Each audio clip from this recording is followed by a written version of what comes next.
बाहेरच्या लोकांना वाटत होतं की हा मुलगा म्हणजे दुकान तर चालू आहे की नाही आपलं जे फॅमिली प्रोफेशन आहे.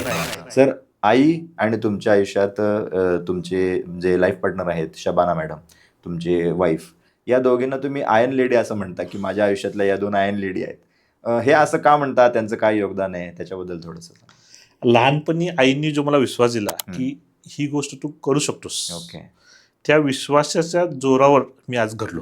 कारण ओके. ज्यावेळी मी बोलत नव्हतो ओके. आणि ज्यावेळी म्हणजे माझ्या आई किंवा घरच्यांना सोडून बाहेरच्या लोकांना वाटत होतं की हा मुलगा म्हणजे दुकान तर चालू आहे की नाही आपलं जे फॅमिली ओके. प्रोफेशन आहे, हां. त्यावेळी त्यांनी जी माझ्यावर विश्वास ठेवला. आणि म्हणजे बऱ्याच वेळ असं होतं की काही गोष्टी माझ्याकडनं शक्य नव्हत्या, पण त्या म्हणायच्या नाही तू प्रयत्न कर, तुझ्याकडनं होऊन जाईल. ओके. तो जो विश्वास होता त्यामुळे मी इथं पण घडलो. बरोबर. त्यामुळे मी म्हणू शकतो की म्हणतो की वडिलांचं स्ट्रगल दिसतंय बरोबर. कसं आहे, पण चार भिंतीचे आहेत.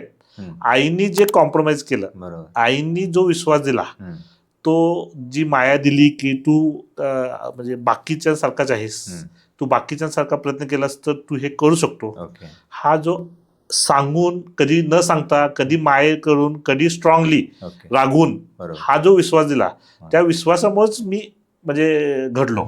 आणि हे घडत असताना जी साथ मला मिळाली की तुम्ही हे करू शकता आणि हे करायलाच पाहिजे, ओके. हा लक्षात. आणि त्या माझ्या निर्णयांना हा निर्णय बरोबर आहे, हा निर्णय चुकीचा आहे, ह्यासाठी जी साथ मिळाली मला ती माझ्या वाईफकडे मिळाली.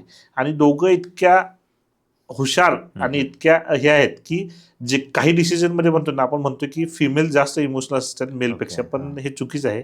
मेल जास्त इमोशनल असतात, पण ज्या ठिकाणी निर्णय घ्यायचा वेळ येते, निर्णय घ्यायची ज्यावेळी वेळ येते, त्यावेळी ते डिसिजन घेण्याची जी पॉवर माझ्या आईमध्ये किंवा माझ्या वाईफमध्ये आहे, I have never seen in many peoples. म्हणजे की बाबा हे डिसिजन घेतल्यानंतर की कितीही की बाबा अवघड गोष्ट असू दे, नाही हे घ्यायचं आहे आणि ह्याच्याबद्दल प्रयत्न करायचे आहेत आणि हे ही गोष्ट विल गिव्ह राईट डायरेक्शन, ते मी दोघांकडनं म्हणजे शिकलेलं.